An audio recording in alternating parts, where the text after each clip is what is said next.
감사합니다. 저는 지난 시간 대학생 선교의 고 김중건 목사님의 십자가라고 하는 글을 여러분들에게 소개했습니다. 십자가는 예수가 하나님과 나의 이름을 부르다가 죽은 곳이다. 예수가 한 손으로 내 손을 붙잡고 또 한 손으로는 하나님 손을 붙잡고 사랑의 심장이 터져 죽은 곳이 십자가라 하는 말씀을 드렸습니다.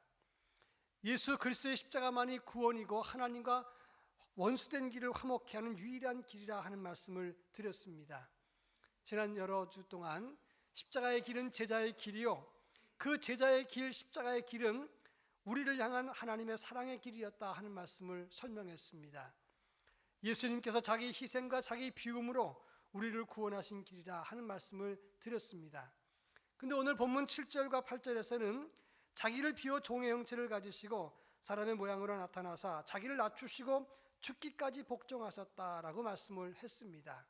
다시 말해서 십자가라고 하는 것은 자기 비움과 자기를 낮추신 것이라고 설명을 하고 있는 것입니다. 오늘 본문의 말씀이 나오게 된 배경이 있습니다. 빌립보 교회는 참으로 열심히 있고 아름답고 그리고 따뜻한 교회였습니다. 유오디아 순두개 같은 여성들이 중심이 되고 헌신하는 그런 교회였습니다. 그런데 그 교회는 열심히 지나쳐서 경쟁이 되고 그래서 불화가 있는 교회가 되었다고 하는 것입니다. 그 소식을 들었던 사도 바울은 빌립보 교인들에게 너희 안에 예수 그리스도의 마음을 품으라. 그리고 서로 겸손히 나보다 남을 낫게 여기는 그리고 섬기는 공동체가 되라. 이런 의미에서 오늘 본문의 말씀을 기록했다고 하는 것입니다. 근데 이 본문의 말씀이 성경에 나타난 예수님의 자기 비움과 겸손을 가장 잘 표현한 것이라고 평가를 받고 있다고 하는 것입니다. 따라서 오늘 본문을 통해서 예수님께서 우리에게 보여주신 십자가의 겸손이 무엇이며 우리가 가질 사순절의 영성이 무엇인가를 함께 생각하면서 사순절 영성에 관한 말씀을 마무리할까 합니다. 제일 먼저 7절 말씀을 다 같이 한번 읽겠습니다. 7절과 8절, 제가 7절 읽습니다. 오히려 자기를 비워 종의 형체를 가지사 사람들과 같이 되셨고 사람의 모양으로 나타나사 자기를 낮추시고 죽기까지 복종하셨으니 곧 십자가에 죽으심이라. 예수님께서는 자기를 비워 종의 형체를 가지셨다고 했는데 여기서 자기를 비운다고 하는 말은 에케노센이라는 단어를 썼습니다. 이 말의 의미는 마땅히 가질 권리를 포기한다, 그런 의미가 담겨 있는 것입니다. 성서 신학자들은 예수님께서 포기하셨던 5가지에 대해서 설명을 합니다. 첫째는 자기가 누릴 영광을 말하는 것이고 하나님의 아들의 권위를 말하는 것이고 세 번째는 하나님의 대권적인 권능이고 그리고 네 번째가 존귀와 존귀고 존엄과 존귀고 다섯 번째가 하나님의 전지전능이라 이렇게 설명을 했습니다. 근데 문맥적으로 볼 때 오늘 본문에서 예수님이 포기하신 것은 하나님의 아들로서 가질 수 있는 권능을 다 그 능력을 포기했다고 설명을 하고 있는 것입니다. 여러분, 예수님이 누구십니까? 오늘 6절에 보면 그는 근본 하나님의 본체시나라고 말씀을 했습니다. 이 본체라고 하는 말은 모르페라고 하는 단어를 썼는데 이 말은 본질적으로 특성과 속성과 성품이 똑같다, 그런 뜻이 되는 것입니다. 하나님이십니다. 하나님과 동등하신 분인데 그러나 그는 하나님과 동등됨을 취할 것으로 여기지 않고 자기를 비우고 낮추시고 십자가를 지셨다, 이렇게 설명을 하고 있습니다. 자기를 비우고 낮춘다는 것은 참으로 어려운 일입니다. 저는 군대 생활을 강원도 양구에서 사단사령부에서 했습니다. 근데 사령부 안에는 식당이 2개가 있습니다. 하나는 사병들이 들어가서 식사를 하는 사병식당이 있고 또 하나는 장교식당이 있습니다. 근데 그 장교식당은 사병들이 들어가면 절대 안 됩니다. 그리고 사병들의 화장실과 장교 화장실이 따로따로 있습니다. 만약에 장교 화장실에 사병들이 들어가면 혼납니다. 그런데 그 사병식당 말고 장교식당도 2 파티션으로 나눠져 있어요. 하나는 위관들이 식사하는 곳과 또 하나는 영관급이 식사하는 곳이 다릅니다. 그런데 완전히 방이 다르진 않지만 이렇게 사람들이 나눠서 식사를 할 때 소위, 중위, 대위가 먹는 자리와 소령, 중령, 대령이 먹는 자리가 틀려요. 그런데 만약에 그런 자리가 이탈해서 섞이게 되면 대단히 불쾌하게 생각을 하고 그 자리에 잘 앉지 않습니다. 그런데 문제는 준사관입니다. 지금은 준사관이라고 하지만 옛날에는 하사관이라고 했는데 하사, 중사, 상사 이분들이 식사할 때 참 난처합니다. 상사쯤 되면 뭐 위관이랑 같이 식사를 하는데 하사, 그것도 갓 들어온 하사들은 식사하기가 도대체 불편합니다. 하수만 있다면 시간을 바꿔서 장교들이 이용하지 않는 시간에 와서 식사를 하는데 아무리 불편해도 절대 사병식당에 오지 않습니다. 그건 뭐냐면 등급과 계급에 따라서 자기를 낮추는 것은 절대 하지 않는다는 것을 말하는 것입니다. 그렇습니다. 예수님은 하나님과 동등하신 분이시지만 동등됨을 취할 것으로 여기지 않았다고 했습니다.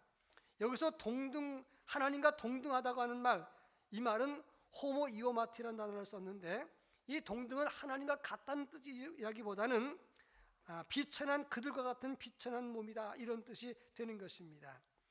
자기를 비우고 비천한 신분으로 추락하셨습니다. 그런데 주님은 그렇게 자기를 비우셨다고 하는 것입니다. 제가 교회학교 처음 교사를 할 때 강습회 갔다가 들은 얘기, 평생 잊혀지지 않는 이야기가 있습니다. 성자 다미안 신부의 이야기입니다. 벨지움 트레모르에서 태어난 다미안은 프레네러 꽁트라고 하는 대학에서 공부를 하고 1860년 예수와 마리아 성심회에서 다미안이라고 하는 수도명을 받습니다. 하와이 몰로카이 북쪽에 있는 칼라아오라고 하는 섬 나환자촌에 파송을 받았는데 그 섬에는 700명의 나환자가 있었습니다. 33살의 젊고 멋진 이 다미안 신부가 구호물자를 가지고 그 섬에 가서 돕는데 이 나환자들이 도대체 감동을 받지 않습니다. 그래서 그들과 대화를 나눕니다. 왜 저와 사귀지 않습니까? 아무도 응하지 않습니까? 그랬더니 그 나환자촌의 지도자가 이런 말을 했습니다. 당신은 젊고 건강한 사람입니다. 우리처럼 선발에서 진물이고 고름이 흐르는 그런 우리의 심정을 당신은 모릅니다 라고 말합니다. 그때 다미안은 하나님께 기도합니다. 하나님, 나에게 나병을 주십시오. 하나님께 계속 나병을 달라고 기도하다가 나병이 확인되는 순간, 그 순간 하나님께 기뻐하면서 감사 기도를 드리는 그런 내용을 들었습니다. 그들과 같은 몸으로 살다가 죽었습니다. 성자의 칭호를 그렇게 해서 받게 된 것입니다. 동등됨이라고 하는 말은 호모 이오마티라는 뜻인데 주님의 몸, 하나님의 몸이 아니라 실제로 눈물과 고통과 상품과 상처와 아픔과 진물과 고름이 있는 그들과 같은 몸이라 그런 뜻이 된다고 하는 것입니다. 사도행전 20장 19절에 보면 사도 바울이 에베소 장로들에게 불러 모아놓고 마지막 고별 설교할 때 이런 말을 합니다. 내가 아시아에 들어온 날부터 지금까지 내가 너에게 어떻게 행한 것을 너희가 아는 바니 곧 겸손과 눈물이며 라고 말을 합니다. 여기서 말하는 겸손과 눈물이라고 하는 말은 한 세트로 항상 움직였는데 이 말은 자기 죽음을 의미하는 단어라고 하는 것입니다. 고린도전서 15장 31절에 보면 너희에 대한 나의 자랑을 두고 단언하노니 나는 날마다 죽노라 이렇게 말합니다. 내가 날마다 자기를 비우고 죽었다. 그것이 바로 겸손과 눈물의 삶이었다고 하는 것입니다. 그만큼 이 예수님께서 자기를 비우신 것은 자기를 죽이는, 날마다 자기를 죽이는 그런 아픔과 자기를 내려놓으심이었다고 하는 것입니다. 제가 얼마 전에 안도현 시인이 쓴 어둠이 되어라고 하는 시를 읽었습니다. 그대가 한밤 내에 초롱초롱 별이 되고 싶다면 나는 밤새도록 눈도 막고 귀도 막고 그대의 등 뒤에서 어둠이 되어 주겠습니다. 이런 시입니다. 저는 그 시를 읽으면서 상당히 마음에 짠한 느낌을 받았습니다. 당신을 돋보이고 당신이 별처럼 빛날 수만 있다면 나는 기꺼이 어둠이 되고 비천해지고 나는 없는 그늘이 되겠습니다. 그런 시예요. 근데 그 시를 읽으면서 무슨 생각했냐면 예수님께서 자기를 비우신 비우심이 생각났다고 하는 것입니다. 그렇습니다. 예수님은 우리를 초롱초롱 빛나는 별이 되기 위해서 눈도 막고 귀도 막고 우리 등 뒤에서 어둠이 되셨습니다. 자기를 비우셨다 이 말씀이에요. 바로 예수님의 십자가, 자기를 비우신 그 겸손을 통해서 우리가 구원받은 우리들인데, 근데 근자의 교회는 이 비밀을 많이 잃어버리고 말았다고 하는 것입니다. 최근에 감리교 신학대학의 어떤 교수님이 교회 이미지에 대한 설문조사를 해서 논문에 실었습니다. 안 믿는 세상 사람들에게 설문조사를 했는데 다른 종교와 비교를 했습니다. 그런데 얻은 설문 내용이 뭐냐면 불교는 영적 수준이 높고 심오하다 이렇게 안 믿는 사람이 봤어요. 천주교는 지도자들은 우수하고 사회적으로 관심이 높다라고 봤습니다. 그런데 개신교는 율법적이고 성장지향적이다. 그리고 교인들은 대단히 미안하지만 자기 중심적이고 자기들이 우월하다고 생각하는 교만한 사람들이 많다라고 평가를 했습니다. 우리가 아무리 아니라고 해도 안 믿는 사람들의 인식이 그렇다고 하는 것입니다. 예수 믿는 사람들 직분이 있으면 우쭐하고 그리고 또 사람들, 세상 사람들을 내려다보는 그런 경향이 있다고 하는 것입니다. 구약에는 하나님 만나본 사람들이 많은데 왜 요즘은 그런 사람이 없는가? 그런 질문에 대해서 어떤 사람이 말을 했습니다. 요즘은 하나님을 만나기 위해서 허리를 숙이는 사람이 없기 때문에 그래서 하나님 만나는 사람이 없다 이렇게 말을 했습니다. 그렇습니다. 많은 사람들이 하나님을 만납니다. 개신교 교인들은 하나님을 체험을 잘합니다. 그런데 허리를 숙이는 겸손함이 없기 때문에 이 세상 사람들에게 그런 평가를 받는다 그런 이야기입니다. 십자가는 예수님이 자기를 비우심으로 완성하신 것입니다. 그런 의미에서 사순절을 맞이하는 우리는 우리 영성도 자기를 비우고 겸손한 모습을 가져야 된다고 하는 것입니다. 여러분, 물은 절대로 위로 흐르지 않습니다. 물은 점점 밑으로 아래로 흐르다가 맨 마지막 가장 낮은 곳에 고이게 됩니다. 스스로 우리만이 하나님을 만났다, 우리는 유학파다, 수준 높은 교회다 그렇게 말할수록 이 세상은 우리에게 다가오지 않는다고 하는 것입니다. 어떤 교회는 전직 장관이 주차 관리를 하고 시장이 그리고 부엌 청소를 하고 교수나 의사가 주방에서 국수를 삶는다 그런 얘기를 들었는데 그것이 어떻게 그런 일이 이루어졌나 잘 모르겠지만 만약에 우리 교회도 장관이 주차 관리를 하고 교수나 의사가 주방에서 국수를 삶고 목회자가 성도의 눈물을 닦아주고 그리고 내 것을 벗어서 남에게 신겨준다면 그러면 사람들이 그 모습을 보기 위해서 이 자리에 오지 않겠는가 이런 생각을 할 때가 많습니다. 그런가 하면 예수님께서 보여주신 이 겸손이라고 하는 것을 3절에서 4절에서 설명을 하고 있습니다. 3절 제가 읽고 4절 여러분이 있습니다. 아무 일에든지 다툼이나 허영으로 하지 말고 오직 겸손한 마음으로 각각 자기보다 남을 낫게 여기고 각각 자기 일을 돌볼 뿐더러 또한 각각 다른 사람들의 일을 돌보아 나의 기쁨을 충만하게 하라. 오늘 3절에서 말씀하기를 각각 자기보다 남을 낫게 여기고 라고 말씀을 했습니다. 그런데 여기서 예수님께서 비우시고 보이신 것은 자기보다 남을 낫게 여기신 겸손이었습니다. 그런데 이 글을 쓸 당시의 겸손이란 단어는 미덕이 아니었습니다. 노예들이 비굴함과 굴욕적인 그런 노예들에게서 비롯된 굴욕과 비굴함에서 통하는 그런 말이 겸손이라는 단어였습니다. 노예들은 자기 마음에도 없었지만 하고 싶지도 않아도 주인과 상전을 비굴하게 높여야 됐습니다. 그 단어가 겸손이라는 단어였다고 하는 것입니다. 예수님도 마찬가지로 노예처럼 비참하게 굴욕을 당하시고 추락하셔서 죄인된 모습으로 십자가를 지셨습니다. 자기를 위한 것이 아니라 상전된 우리를 높이고 살리기 위해서 노예처럼 비참한 모습으로 죽으셨다고 하는 것입니다. 그런 의미에서 남을 나보다 낫게 여긴다는 겸손은 노예처럼 낮은 자리에 서는 것이고 그리고 섬기는 것입니다. 그래서 낮은 자리에 선다, 영어로 understand예요. understand란 말은 이해란 말 아닙니까? 다시 말해서 낮은 자리에서 상대방을 이해하는 것이고 그리고 그 지시를 받고 따르고 섬기는 것이다 이렇게 말할 수가 있습니다. 한 손녀딸이 몇 주 전에 다시 미국으로 돌아갔습니다. 며느리랑 같이 갔습니다. 한두 주이 지난 다음에 화상통신을 하는데 반가운 마음이 들어서 큰 손녀딸에게 제가 이랬습니다. 내가 윤서가 보고 싶어서 눈물이 날라 그런다 손으로 이렇게 했어요. 그랬더니 이 아이가 갑자기 눈물을 양쪽으로 훔치면서 할아버지 보고 싶다 그러고 여기 오고 싶다는 겁니다.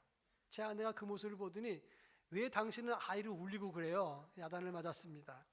근데 그걸 끝나고 난 다음에 제가 가만히 앉아 생각해 봤어요. 왜 그렇게 짧은 기간 동안 정이 잘 들었을까? 혈육이고 핏줄이라서 그럴까? 그렇습니다. 혈육이고 핏줄이라서 정이 드는 거죠. 그러면 모든 할아버지는 다 이 손자들에게 사랑받습니까? 그렇지는 않습니다. 그러면 어떤 할아버지는 사랑을 받고 어떤 할아버지는 그냥 소원한 관계가 되느냐 하는 겁니다. 그것은 간단한 원리입니다.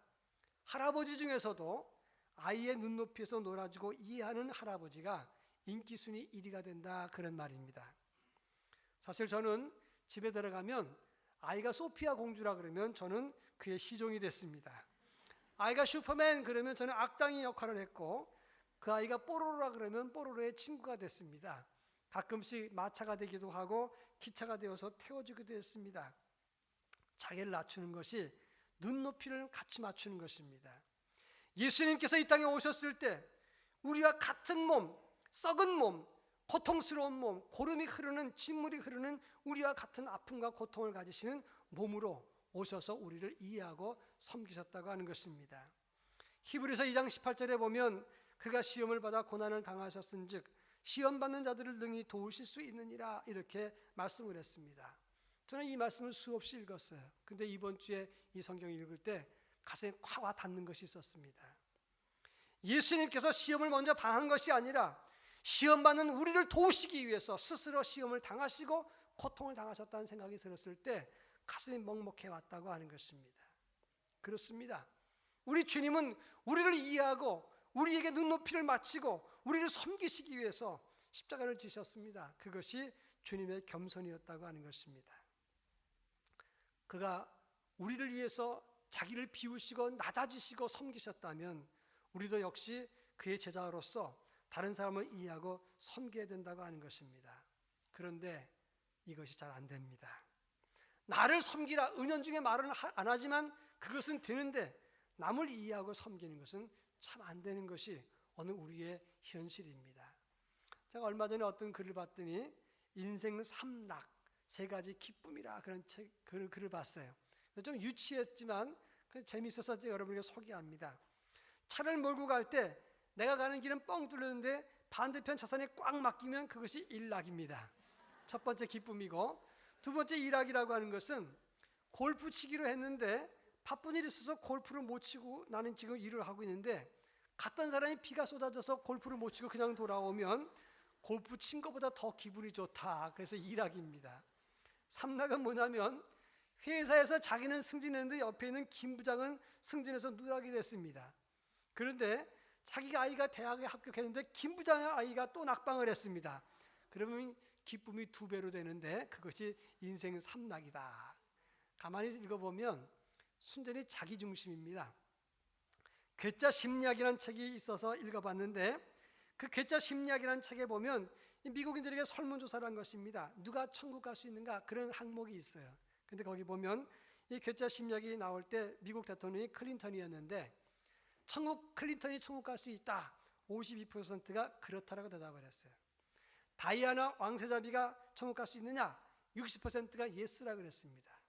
그리고 79% 나온 사람이 2위였는데 그게 누구냐면 테레사 수녀였습니다. 1위가 누구냐? 87% 1위입니다. 그 1위가 누구냐면 다 나라고 그랬어요. 자기 스스로라고 말했습니다. 이 세상은 자기 중심적이고 자기 우선적이고 자기 보호적입니다. 그런데 십자가의 심리학은 자기 중심이 아니라 바로 다른 사람을 배려하는 것이다, 그런 말입니다. 이 세상 사람들은 너는 지고 나는 이겨야 된다고 말합니다. 그리고 좀 성숙한 인격을 가진 사람은 윈윈 해야 된다고 말을 합니다. 그러나 십자가의 심리학은 나는 지더라도 너는 이겨야 된다라고 말을 하는 것입니다. 오늘 4절에 보면 각각 자기 일을 돌볼 뿐더러 또한 각각 다른 사람들의 일을 돌보아 나의 기쁨을 충만하게 하라 그랬습니다. 남을 더 생각하는 것이 주님의 기쁨을 충만하게 하는 것이다, 그런 말씀입니다. 우리는 십자가의 겸손으로 손해본 듯 모자란 듯 모르는 듯 살아야 되는 것입니다. 상대방을 이해하고 섬기는 자세를 가져야 되는 것입니다. 경쟁에서 무조건 내가 이기가 무조건 내 뜻대로 되는 것이 행복이나 성공은 아닌 것입니다. 주님이 자기를 비우시고 우리를 비천한 우리를 섬기셨던 것처럼, 그래서 우리가 구원받았다면 우리도 섬기는 삶을 가지라, 이것이 십자가의 영성이라고 하는 것입니다. 자, 그렇다면 예수님이 자기를 그렇게 비우셨을 때 하나님이 어떻게 하셨는가? 9절부터 11절 말씀을 다 같이 한번 읽어보겠습니다. 9절 제가 읽고 10절 여러분 읽습니다. 이름으로 하나님이 그를 지극히 높여 모든 이름 위에 뛰어난 이름을 주사 하늘에 있는 자들과 땅에 있는 자들과 땅 아래에 있는 자들로 모든 무릎을 예수의 이름에 꿇게 하시고 다 같이 모든 입으로 예수 그리스도를 주라 시인하여 하나님 아버지께 영광을 돌리게 하셨느니라. 오늘 9절에 보면 하나님이 그를 지극히 높여서 모든 이름 위에 뛰어난 이름을 주셨다라고 했고, 10절에 보면 하늘과 땅 아래에 있는 모든 자들의 예수의 이름에 무릎을 꿇었다고 했습니다. 11절에서는 모든 입으로 예수를 주라 시인하고 하나님께 영광을 돌리게 하셨다고 했습니다. 가장 비천하고 초라하게 죽으신 예수, 가장 자기를 비우셔서 볼 것이 없었던, 그리고 보암직하지 않았던 예수, 그가 어떻게 됐습니까? 계시록 7장 9절로 10절에 보면 이 일 후에 내가 보니 각 나라와 족속과 백성과 방언에서 아무도 능히 셀 수 없는 큰 무리가 나와 흰옷을 입고 손에 종려가지를 들고 보좌 앞과 어린 양 앞에 서서 큰 소리로 외쳐 이르되 구원하심이 보좌에 앉으신 우리 하나님과 어린 양께 있도다 라고 찬송합니다. 우리가 이제 마지막 찬송을 부를 겁니다. 구원하심이 보좌에 앉으신 우리 하나님과 어린 양께 있도다 찬양을 합니다.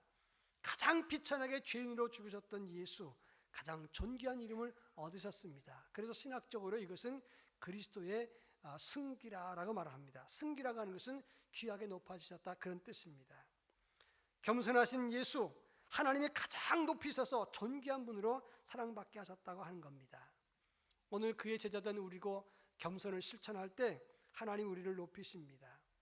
베드로전서 5장 6절에 보면 하나님의 능하신 손 아래서 겸손하라, 때가 되면 너희를 높이시리라 라고 말씀을 했습니다. 저는 가끔씩 우리 교육자들과 함께 교육자들이 밥을 사달라 그러면 아웃백에 갈 때가 있어요. 뭐 1년에 한 번이나 2년에 한 번 그런 갈 때가 있는데, 그 식당에 가면 참 불편한 것이 하나 있습니다. 뭐냐면 그 직원들이 무릎을 꿇고 그 눈높이를 맞추면서 고객님 무엇을 도와드릴까요? 주문 뭐 할까요? 그럴 때 상당히 부담스러워요. 그래서 저는 항상 올라와서 앉아서 같이 얘기합시다 이렇게 얘기를 합니다. 무릎 꿇지 말라는 겁니다. 근데 괜찮습니다. 그리고 무릎 꿇으면 저도 같이 무릎 꿇고 앉고 싶어요. 그게 사람의 심리가 그런 것 같습니다. 그리고 뭔가 팁을 주고 싶고, 그 다음에 상대방한테 이 무릎 꿇는 사람이 상대방의 마음을 얻는 것 같은 느낌을 받습니다. 무릎 꿇을 때 상대방이 무릎 꿇으면 앞에 있는 사람은 미안한 마음이 듭니다. 황송해집니다. 그리고 또 만나고 싶고 사랑을 주고 싶은 그런 마음이 든다고 하는 것입니다. 우리가 자기를 낮추면 상대방의 마음을 시원하게 해줄 수 있고 상대방도 낮아지게 됩니다. 그리고 갈등과 스트레스나 경쟁이 사라집니다. 가장 중요한 것은 우리가 자기를 비우고 낮출 때 하나님이 우리를 높이시고 복을 주신다고 하는 것입니다. 제가 전에도 한번 소개했습니다마는 한국 기독교 야사의 백선행 집사라고 하는 분이 있습니다. 이분이 일찍 시집을 갔는데 16살 때 이미 남편이 죽어서 과부가 됐어요. 자식 키우면서 삭받은 일을 해서 200냥을 모았는데, 그래서 일찍 죽은 남편과 시아버지 묘를 산에 모시자 이런 생각으로 조그만 야산을 사게 됩니다. 친척에게 부탁해서 작은 산을 구입했는데 사기를 당했어요. 나무 한 그루 나지 않는, 살지 않는 악산입니다. 사람들이 말을 합니다. 동네 사람들이 수근거립니다. 그 과부, 어린 나이에 과부 되더니 이제 산 것도 그렇게 형편없는 거 샀다, 망했다, 어떻게 팔자가 그러냐 이렇게 얘기를 했습니다. 이 백집사는 마음이 참 우울했습니다. 내가 왜 이렇게 길이 안 풀리나 생각을 했습니다. 근데 일본 사람들이 대동강에 다리를 놓으려고 하는데 시멘트를 구할 길이 없었어요. 근데 조사해 보니까 이 과부의 산이 시멘트 원료가 되는 산이었어요. 그래서 이 산을 파다가 시멘트 만들면 다리를 놓고도 남겠다 생각이 들어서 일본 기업이 300냥에 팔아라 라고 얘기를 했습니다. 당시 200냥에 샀으니까 300냥에 팔아라. 과부가 거절을 합니다. 이 사람이 뭘 아는가 보다. 그래서 10배 2,000냥을 불렀습니다. 근데 이 백집사가 끝까지 안 팝니다. 속탄 일본 기업이 2만 냥을 불렀습니다. 그래도 안 팔아요. 100배를 더 주는데 안 팝니다. 그러니까 이 일본 기업이 일본 순사를 동원해서 교회 이 사람이 다니니까 목사님에게 압력을 넣어서 이유가 뭔지를 물어보라 그럽니다. 근데 그 백집사 하는 말이, 제가 그 산 사서 망했다는 소리를 들었습니다. 그런데 다른 사람이 그 산을 사서 망하면 제 마음이 얼마나 아프겠습니까? 망한 사람은 나한 사람으로 족합니다 라고 말합니다. 목사님이 있다가 망하는 것 그것 가지고 말하는 게 아니다. 지금 2만 양에 팔라고 하는 얘기다. 그래서 목사님의 권고를 받아들여서 그 산을 2만 양에 팔고 그 돈으로 교회와 학교와 고아원과 양로원을 세웁니다. 열심히 봉사하다가 세상을 뜰 때 그 지역 사람이 사회장 같은 장례로 후하게 치러지고 그 이름을 선행으로 백선행 집사라고 이름을 붙여주게 되는 것입니다. 자기를 비우고 남을 중요시 여겼더니 하나님이 그걸 기억하시고 높이셨다고 하는 것입니다. 예수님은 자기를 비우셔서 우리를 살리셨습니다. 자기를 비우시고 상대방을 섬기기 위해서 그래서 예수님은 십자가를 치셨습니다. 여러분, 우리가 가지고 있는 것이 얼마나 당당합니까? 얼마나 자랑스럽습니까? 그게 대단한 겁니까? 고대 그리스 현자였던 솔론이라는 사람이 있었습니다. 리디아 왕이었던 크로이소스라고 하는 사람이 솔론을 왕궁으로 초청했습니다. 세상에서 제일 행복한 사람이 누구냐? 당신은 현자니까 알 거 아니겠느냐? 깊이 생각했던 솔론이 말하기를 아테네의 텔로스입니다. 그 텔로스는 자녀를 훌륭하게 키웠고 가정도 행복하고 그 자신은 나라를 위해서 전쟁터에서 전사해서 명예를 얻었기 때문에 행복한 사람입니다. 그러면 그 다음 행복한 사람이 누구냐? 올림픽에서 월계관을 얻은 사람입니다. 자신의 노력으로 한 분에서 최고 정점에 오른 사람이기 때문에 행복한 사람입니다. 리디아 왕 크로이소스는 자기가 좀 행복하다는 소리를 듣고 싶은데 그래서 말하기를 나는 세상 사람들이 갖지 못한 희귀한 그런 보물을 많이 갖고 있는데 나는 얼마나 행복하냐 물었습니다. 그때 솔론이 말하기를 죽은 사람의 업적은 다시 무너질 리가 없으니까 행복한 것이고 올림픽의 월계관은 이미 이룬 사실이니까 사실은 변하지 않으니까 행복한 것이고 폐하가 자랑하는 보물은 앞으로 어떻게 될지 모릅니다. 그러니까 자랑할 것이 못 됩니다 라고 말합니다. 우리가 가지고 있는 지식이나 재물이나 여러분의 명예 앞으로 어떻게 바뀔지 모릅니다. 그래서 자랑할 것이 못 되는 겁니다. 자랑은 주 안에서 하는 것입니다. 엄밀한 의미에서 내 것은 없습니다. 내 것은 내 것이 아닙니다. 주 안에서 자랑하되 자기를 비우는 겸손을 가질 때 하나님이 귀히 보시고 우리를 높이시는 것입니다. 십자가의 영성 제자의 길은 자기를 비우고 그리고 섬기고 겸손한 것입니다. 이 일을 통해서 주님의 형상을 조금이라도 닮아가는 우리 모두가 될 수 있기를 주의 이름으로 축원합니다. 기도하겠습니다. 사랑 많으신 하나님 아버지, 십자가를 묵상할수록 주님의 희생과 자기 비우심과 우리를 향한 사랑 보입니다. 그런데 그 사랑 받고 구원받은 우리는 주님의 뒤를 따르지 못할 때가 많습니다. 교만하고 자기만 사랑하고 그리고 희생하지 않습니다. 주여 이 불쌍한 저희들을 용서해 주시고 주님이 자기를 비우셨던 것처럼 우리도 자기를 비우고 남을 섬기는 삶을 갖도록 인도해 주옵소서. 그래서 주님의 자랑과 기쁨이 되고 그래서 조금이라도 주님의 모습을 닮아갈 수 있도록 은혜를 더하여 주시옵소서. 예수님의 이름으로 기도합니다. 아멘. 주신 말씀 기억